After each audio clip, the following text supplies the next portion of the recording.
네, 오늘 함께 보실 말씀은 누가복음 8장 22절부터 25절까지 말씀입니다. 누가복음 8장 22절부터 25절 짧죠? 하루는 제자들과 함께 배에 오르사 그들에게 이르시되 호수 저편으로 건너가자 하시매 이에 떠나 행선할 때에 예수께서 잠이 드셨더니 마침 광풍이 호수로 내리침에 배에 물이 가득하게 되어 밑에 앉으라. 제자들이 나와 깨어 이르되 주여 주여 우리가 죽겠나이다 한데 예수께서 잠을 깨사 바람과 물결을 꾸짖으시니 이에 그쳐 잔잔하여지더라. 제자들에게 이르시되 너희 믿음이 어디 있느냐 하시니 그들이 두려워하고 놀랍게 여겨 서로 말하되 그가 누구이기에 바람과 물을 명하매 순종하는가 하더라. 아멘. 이제 오늘 말씀은 누가복음 8장에서 이제 예수님께서 바람과 바다를 이 풍랑을 잠잠하게 하신 그 사건을 기록하고 있습니다. 너무나도 유명한 장면이죠. 이제 예수님과 제자들이 배에 타고 있었어요. 근데 이제 그 배가 풍랑을 맞고 조금 이제 매우 위험한 뒤집어질해서 배가 바다에 잠길 만한 그런 위험한 상황에 놓이게 됩니다. 그러니까 제자들이 이제 예수님께 이렇게 얘기하죠. 우리가 죽겠다, 해결해 달라 라고 해요. 예수님이 이제 풍랑을 멈추십니다. 잦아들게 하세요. 그걸 본 사람들은 예수님을 보고 놀라는 그런 모습을 보이죠. 마지막을 보시면 예수님이 제자들을 꾸짖으세요. 놀란 제자들을 향해서 꾸짖습니다. 너희는 어찌 그러니까 어디 믿음이 있느냐? 너희 믿음이 어디 있느냐? 이렇게 말씀하시면서 꾸짖으세요. 여기서 우리는 제자들의 모습을 통해서 이성과 이 믿음, 내 안에 있는 이성과 이 믿음 사이의 간극을 볼 수 있습니다. 이제 평행 본문인 이 모습이 다른 기록된 이 마태복음을 보면은 이 재난을 당하기 전에 예수님이 병자들을 고치시는 기적을 행하실 때 제자들이 함께 해요. 그 기적을 봅니다. 그런데 그 기적을 보고도 제자들은 지금 예수님께 자기들이 죽게 될까 두려워서 자기들을 살려달라고 하고 있는 겁니다. 근데 곰곰이 생각을 해보면 이 제자들에게 믿음이 아예 없었다 라고 하기엔 좀 어려워요. 왜냐하면 예수님에 대한 믿음이 아예 없었다면 예수님한테 안 가겠죠. 그렇죠? 근데 여러분들이 어려움에 처하셨을 때 누구에게 가십니까? 여러분의 어려움을 해결해 줄 수 있는 누군가한테 가시지 않습니까? 그렇죠? 내가 의지할 수 있을 것 같은 사람한테 가는 게 일반적이고 자연스럽단 말이에요. 제자들도 예수님을 의지하곤 있어요. 풍랑을 잠재울 것 같은 능력이 있을 것이라고 생각이 들기 때문에 예수님을 찾아갔습니다. 그런데 그 이후에 예수님이 풍랑을 잠재운 이후에 제자들의 모습이 좀 문제였다라는 거예요. 믿음이 아주 없진 않았어요, 제자들이. 그런데 그들의 태도가 어땠는가? 믿음에서 나온 태도가 아니라 자기들의 어떤 이성적 판단에서 나온 태도였어요.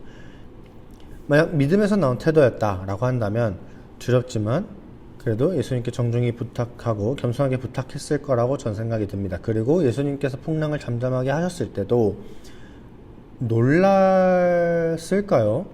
예수님이 이 위험을 능히 잠잠하게 하실 수 있는 분이라는 걸 제대로 알고 있었다면 믿음은 있었지만 거기까지는 못 미치는 거죠.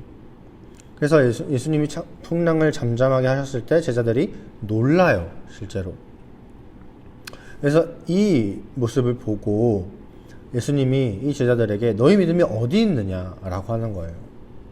믿음이 없다, 아예 없다라고는 할 수 없지만 그 믿음이 굉장히 작을 뿐더러 어려움을 딱 만났을 때 그 믿음보다는 자기 이성으로 생각을 먼저 하는 거죠. 그렇기 때문에 예수님께 꾸지람을 듣는 겁니다. 우리의 믿음은 우리의 행위와 사실 떨어질 수 없어요. 물론 이제 제가 한 말 오해는 하시면 안 되는 게 이제 물론 믿음이 있어도 우리의 행위가 연약할 수 있습니다. 내가 예수님 믿는다고 해도 우리가 얼마든지 그리고 충분히 믿음 없는 것처럼 행동할 수 있어요. 왜냐면 우리 본성이 다 악하니까. 다 연약하기 때문에 우리 행위가 연약할 수 있습니다. 그래서 마음으로는 하나님을 믿어도 우리의 이성과 이성적인 판단에 의해서 나오는 태도는 믿음이 부족한 것처럼 보일 때가 아마 대부분일 거예요. 그렇기 때문에 행동만 보고 믿음의 유무나 수준을 다 판단할 수는 없지만 근데 어느 정도 가늠은 할 수 있겠죠. 왜냐하면 결국 사람은 그 마음에 더 크게 자리하고 있는 게 겉으로 나오기 때문이에요. 최종적으로 선택하는 걸 보면 그 사람의 마음에 무엇이 더 있는지 대충 알 수 있죠. 제자들을 보세요. 믿음이 있더라도 결국 자기들의 눈에 보이는 그 재난 앞에서 이성적인 판단이 더 크게 다가오기 때문에 결국 두려움에 사로잡히는 겁니다. 그리고 조급해지는 거예요. 우리도 마찬가지죠. 우리에게 믿음이 없나요? 그렇지 않아요. 믿음이 있습니다. 하지만 우리의 삶을 보면 믿음과 이성 사이에서 매 순간 씨름하다가 눈앞에 보이는 그 어려움, 그 앞에서 결국 나의 이성적인 판단을 선택하는 경우가 굉장히 많아요. 대부분입니다. 하지만 우리는 그렇다고 언제나 그러느냐? 아니요, 그렇지도 않아요. 우리는 믿음을 선택할 수 있습니다. 왜냐하면 내 안에 성령 하나님이 계시기 때문에. 그래서 우리는 선한 것, 믿음을 향한 것, 믿음으로 말미암은 것, 의로운 것, 이거를 선택할 수 있는 능력이 우리에게 있어요. 믿음을 통해서 우리의 행위가 달라질 수 있습니다. 고난과 어려움 앞에서 믿음을 택하는, 그래서 비록 두렵더라도 잠잠히 기도하면서 하나님의 일하심의 그 때를 기다릴 수 있습니다. 이제 우리는 그게 가능해요. 이래서 우리의 행동은 믿음과 떨어질 수 없는 거죠. 문제는 우리에게 얼마나 이 믿음이 큰가, 우리가 얼마나 믿음의 지배를 받고 있는가, 이게 중요한 거죠. 그렇기 때문에 이 믿음과 이성, 이 두 가지 사이에서 믿음으로 하나님을 의지하는 여러분들이 되시기를 바라요. 왜냐하면 우리는 우리의 이성이 엄청 대단한 것 같지만 사실 그렇지 않아요. 특히 이제 나이가 들면 들수록 다양한 경험들이 쌓이고 그렇기 때문에 보고 들은 게 많아지기 때문에 우리의 이성적인 어떤 내 경험을 토대로 한 그런 이성적 판단이 점점 더 높은 수준이 되는 것 같지만 우리는 본질적으로 우리 인간이라는, 사람이라는 존재 자체가 유한하고 연약하고 또 불완전합니다. 이 말이 뭐죠? 우리에게는 한계가 분명하게 있다라는 거죠. 쉽게 얘기하면은 우리가 아무리 경험이 많아지고 이성적 판단을 잘 해봤자라는 거예요. 근데 우리는 그게 사실 엄청 대단한 것처럼, 전부인 것처럼 여기기도 하죠. 그렇게 느껴질 때가 많아요. 그래서 우리는 우리의 이성적인 어떤 판단을 더 따르고 싶어 할 때가 많습니다. 하지만 하나님은 우리의 그 이성 너머에 계신 분이에요. 그런 하나님을 여러분 믿으시길 바랍니다. 풍랑, 우리가 풍랑 앞에 배를 타고 바다에 나갔는데 바다가 풍랑이 인다.